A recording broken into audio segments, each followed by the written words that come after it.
안녕하십니까. 1월 27일 화요일 말씀 묵상 함께 시작하겠습니다. 오늘도 말씀으로 하루를 시작하시는 귀한 성도님들의 가정과 생업 가운데 주님의 능력, 보호하시는 은총이 충만하시기를 간절히 기도합니다. 오늘 본문은 디모데후서 3장 1절에서부터 9절까지 말씀이고요. 통독하신 말씀은 출애굽기 30장부터 32장까지입니다. 오늘 본문은 지금까지 거짓 교사들에 대한 경계를 기록한 바울이 왜 교회가 그런 거짓 교사들에 의해서 휘둘리게 되는가에 대한 본질적인 이야기를 하고 있는 부분인데요. 이걸 통해서 우리가 이 교회가 주님 앞에서 바로 서고 우리가 주님의 영광을 따라서 살아갈 수 있기 위해서 가장 필요한 것이 무엇인지를 한번 생각해보는 시간이 되었으면 좋겠습니다. 그럼 먼저 말씀을 보시겠습니다.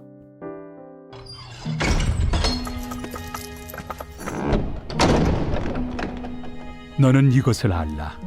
말세 고통하는 때가 이르러 사람들이 자기를 사랑하며 돈을 사랑하며 자랑하며 교만하며 비방하며 부모를 거역하며 감사하지 아니하며 거룩하지 아니하며 무정하며 원통함을 풀지 아니하며 모함하며 절제하지 못하며 사나우며 선한 것을 좋아하지 아니하며 배신하며 조급하며 자만하며 쾌락을 사랑하기를 하나님 사랑하는 것보다 더하며 경건의 모양은 있으나 경건의 능력은 부인하니 이 같은 자들에게서 내가 돌아서라. 그들 중에 남의 집에 가만히 들어가 어리석은 여자를 유인하는 자들이 있으니 그 여자는 죄를 중히 지고 여러 가지 욕심에 끌린 바 되어 항상 배우나 끝내 진리의 지식에 이를 수 없느니라.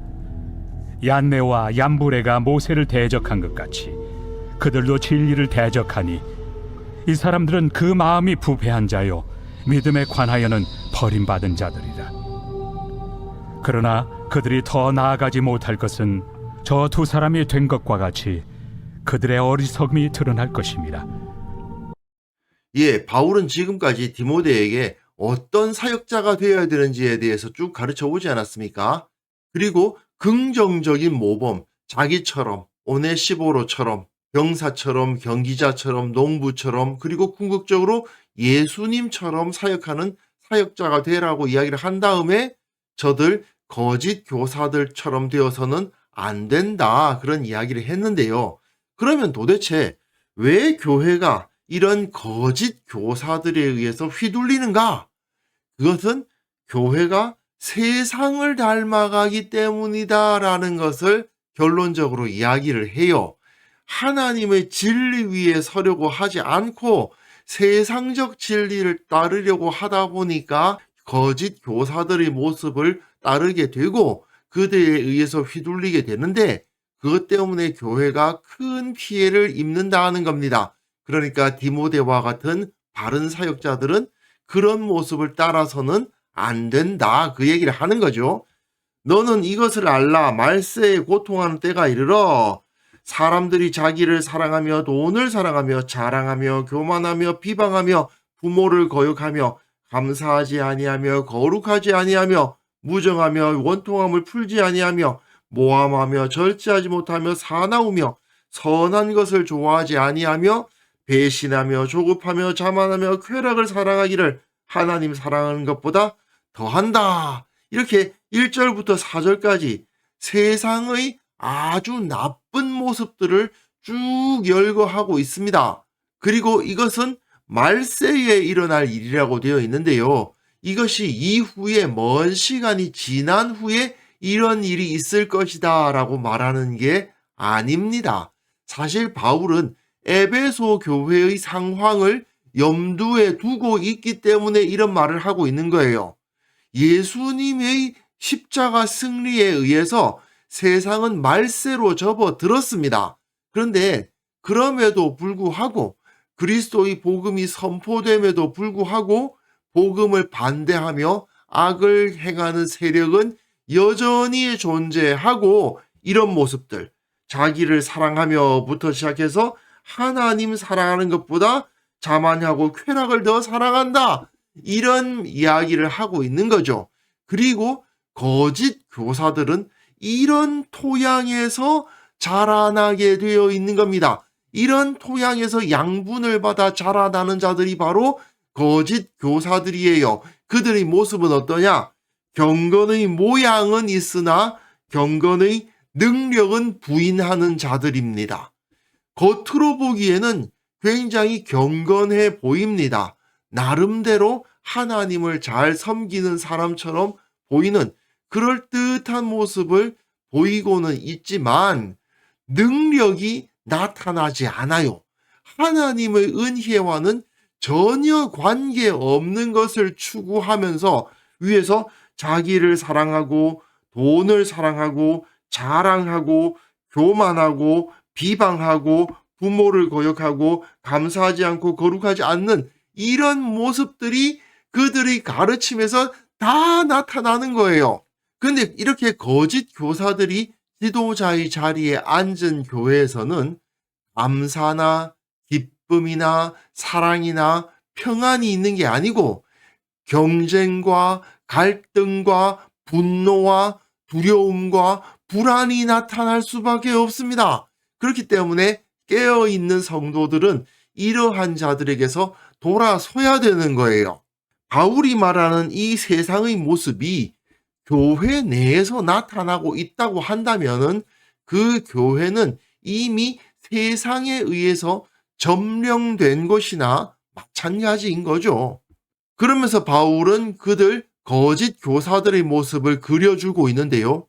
그들 중에 남의 집에 가만히 들어가 어리석은 여자를 유인하는 자들이 있으니 그 여자는 죄를 중히 지고 여러 가지 욕심에 이끌린 바가 되어서 항상 배우나 끝내 진리의 지식에 이를 수 없다고 이야기합니다.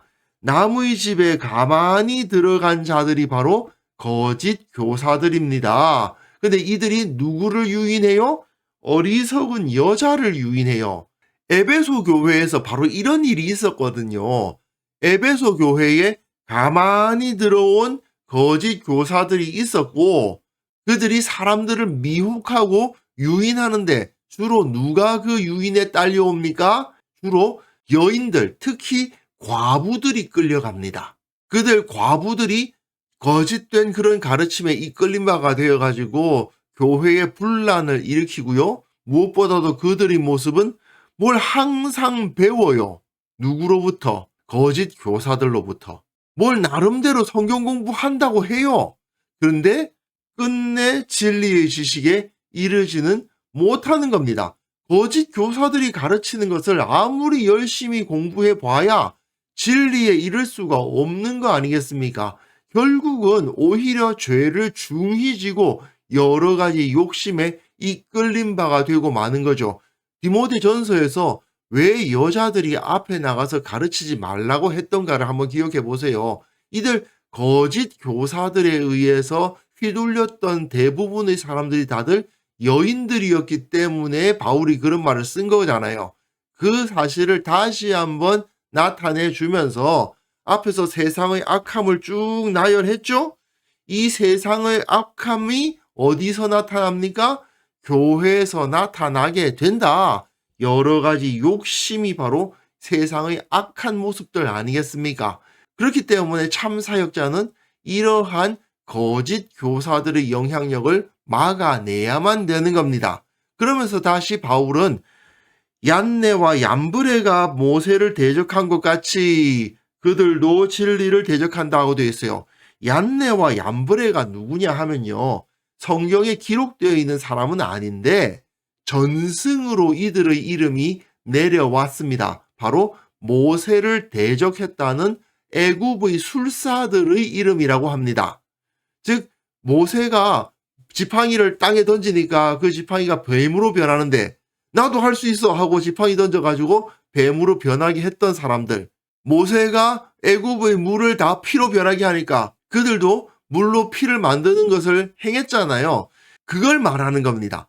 얀네와 얀브레는 모세를 대적할 수 있었어요. 그러나 세 번째 재앙부터는 모세를 따르지를 못했거든요. 하지만 어쨌든 초기에는 모세를 대적할 수 있었습니다. 그와 비슷하게 이들 거짓 교사들도 나름 능력이 나타나는 것처럼 보인다 이거예요.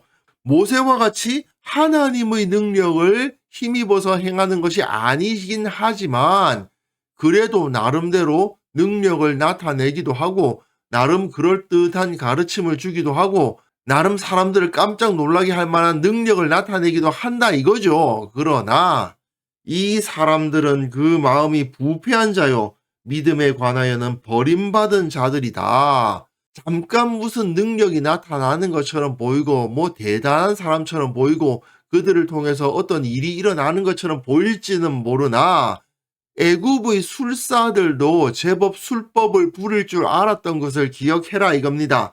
그래서 그러나 그들이 더 나아가지 못할 것은 즉 그들의 한계는 드러날 수밖에 없는 것처럼 저 두 사람이 된 것과 같이 얀네와 얀브레가 된 것과 같이 그들의 어리석음이 드러날 것임이라. 거짓 교사들의 어리석음은 결국은 드러날 수밖에 없으니 너는 저들의 길을 따라서는 안 된다라고 말하고 있는 거죠.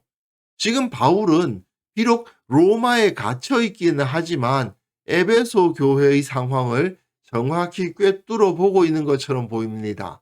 이것이 가능한 이유가 뭘까? 사실 어느 시대 어느 문화에서나 비진리가 득세하게 되는 환경은 비슷하기 때문이에요.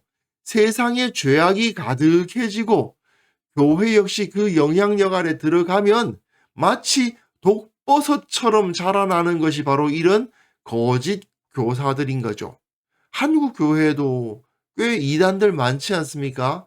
그들의 가르침 자체만 뜯어보면 정말 어처구니 없는 말들이 가득합니다. 분명한 사실은 그들이 추구하는 목적은 자기를 사랑하고 돈을 사랑하고 다른 사람들 앞에서 자기를 자랑하고 드러내는 것이거든요. 그러다 보니까 세상의 그런 풍조와 너무 잘 맞으니 그 때문에 힘을 얻고 번성하는 거죠. 하지만 저들의 어리석음은 시간이 조금만 지나가면 금방 드러나게 마련입니다. 그러나 그로 인해서 이미 교회는 큰 피해를 입고 말죠.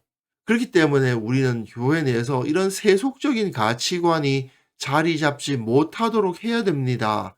이단으로 정죄된 단체들에서만 이런 문제를 찾아볼 수 있는 것도 아니에요. 성도들이 공명심을 부추겨 가지고요. 교회에 막 모든 것을 바치게 합니다.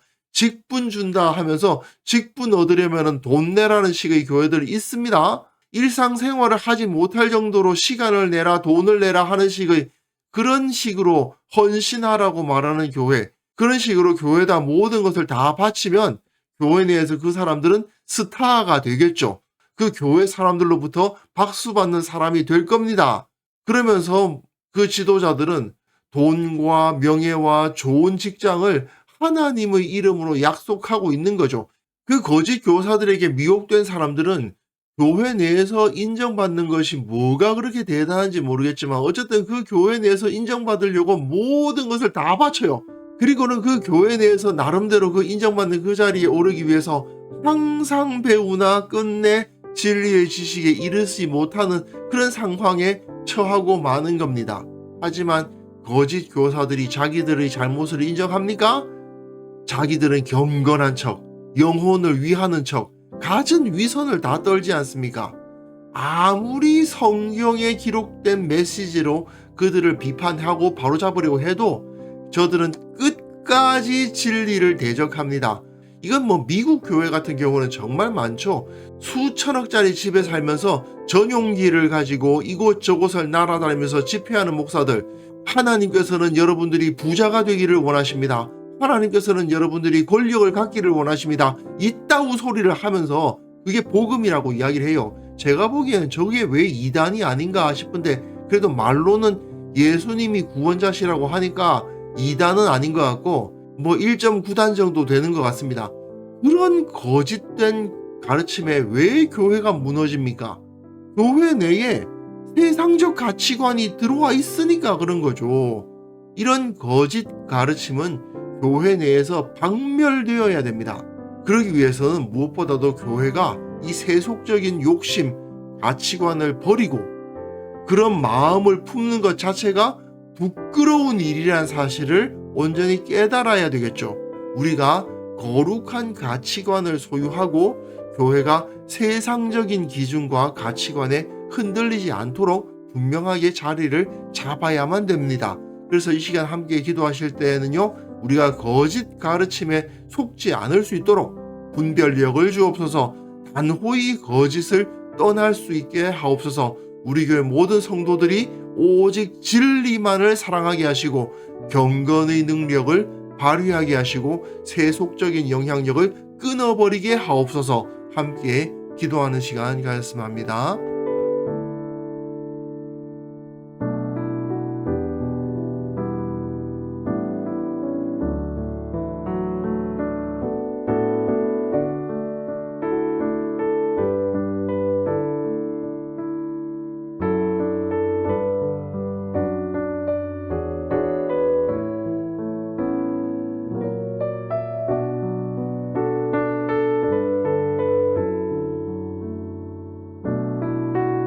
하나님 아버지, 우리가 거짓된 가르침을 정확하게 분별하고 단호히 거짓을 떠날 수 있도록 지혜와 용기를 허락하여 주시기를 원합니다.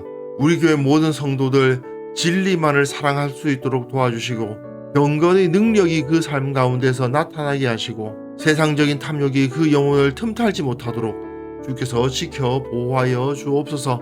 아버지, 특별히 한국 교회를 위해서 기도합니다. 이단들의 영향력, 거짓된 가르침을 주는 자들의 영향력이 아직까지 엄존하고 있사오니 주께서 불쌍히 여겨주시고 그 모든 것을 다 떨쳐버리고 오직 진리 안에서 참된 능력을 발휘하는 살아있는 공동체가 될 수 있도록 주께서 한국교회를 거듭나게 하여 주옵소서. 아버지, 오늘 하루 우리가 살아가는 그 모든 삶 가운데에서 세속적인 가치관을 떨쳐내는 시간을 갖게 하여 주시기를 원하고 바랍니다. 내가 왜 이 자리에 있고 내가 왜 이곳으로 보냄받았는가를 늘 기억하면서 하나님의 나라를 위해서 주님의 그 뜻을 위해서 기뻐하며 감사하며 예수 그리스도의 뒤를 따르는 자들 다 될 수 있도록 주께서 은혜를 베풀어 주시고 또한 섬기는 교회 위에 하나님의 은총이 내리사 주께서 진정으로 기뻐하실 만한 공동체가 될 수 있도록 주께서 은혜 위에 은혜를 허락하여 주옵소서. 오늘도 주님께서 우리와 함께 하시고 지혜롭게 하시며 용기 있게 해주실 것을 믿사옵고 예수님의 이름으로 기도합니다. 아멘.